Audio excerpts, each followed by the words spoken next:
ঘুমের চেয়ে বড় ওষুধ এই পৃথিবীতে আছে বলে আমার মনে হয় না। একদিন খাবার না খাইলেও মনে হয় এতটা খারাপ লাগে না যতটা না ঘুম না হইলে লাগে। রোজায় সেহরিতে উঠতে উঠতে অভ্যাস হয়ে গেছিল, তাই ঈদের পরের দিন আমার ভোর 3টা বাজে ঘুম ভেঙে যায়। তাই একটু বাইরে বের হলাম হাঁটার জন্য। রাস্তা তো খালিই ছিল, কিন্তু একটু হাঁটতে হাঁটতে দেখি একটা ভদ্রলোক রাস্তায় বসে কাপড় ধুইতেছে।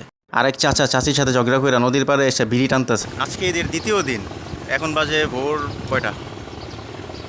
5টা 56। আজকে বিকাল 5টা 56 বাজার সাথে সাথে ঈদের দ্বিতীয় দিনও শেষ হয়ে যাব। গতকালকে ঈদের প্রথম দিন শেষ, ঈদের দিন শেষ, আজকে ঈদের দ্বিতীয় দিন শেষ, কালকে ঈদের দ্বিতীয় দিনও শেষ হয়ে যাব। দ্বিতীয় দিন বললাম কারণ ঈদ তো 3 দিন, যতটুকু আমি জানি। আমরা তো ঈদের 3 দিন পর্যন্ত ঈদ পালন করি।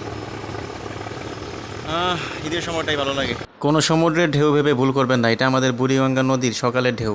আচ্ছা, আমার মতো আপনাদের কার কার হয় রোজার 1 মাস পরে ঈদের দিন কিছু খাওয়ার পরেই পেটের 12টা বেজে যায়? আমার তো কালকে থেকে যে পেটের 12টা বাজছে রে ভাই, আর ঠিক হয়ে যাচ্ছে না।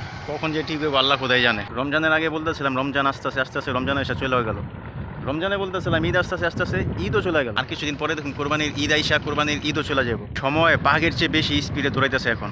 অথচ আগে একদিন 1 মাসের সমান যেত এরকম লাগতো, মানে এত আনন্দ হইতো আগে। আর এখন কিন্তু আমার মনে হয় রমজান মাসটাই ভালো আছিল। রমজানে রোজা রাখতাম, একটা নিয়মের মধ্যে থাকি আমরা সবাই। রমজানেই মনে হয় ভালো লাগে বেশি, রমজানের পরে আর ভালো লাগে না। এবারে রমজানটা সবার ভালোই গেছে, বেশি একটা গরম পড়ে নাই। কিন্তু ঈদের দিন ভাই রে ভাই, কি গরম দেখা দিল কালকে ঈদের দিন। আর কয়েক বছর পরে যখন রোজা আর ঈদ ডিসেম্বর জানুয়ারিতে চলে আসবো, তখন মনে হয় একটু শান্তিতে রোজা রাখা যাবে, ঈদ পালন করা যাবে। কিন্তু ততদিন আমরা বেঁচে থাকুন কিনা তার তো কোনো গ্যারান্টি নাই। আচ্ছা যাই হোক, আসছিলাম তো চা খাইতে, কিন্তু কথা বলতে বলতে একটু হাঁটতে হাঁটতে এখন খিদা লেগে গেছে। যাই দেখি কোনো নাস্তার দোকান খুলছে কিনা। ঈদের পরের দিন যেহেতু, খুলছে কিনা মনে হয় না খুলছে, তাও দেখি যদি পাই। খিদা লাগছে অনেক। তো আমার কথাবার্তা এখানেই শেষ। সবাই ভালো থাকবেন, নিজেকে নিজে খুশি রাখবেন। আল্লাহ হাফেজ।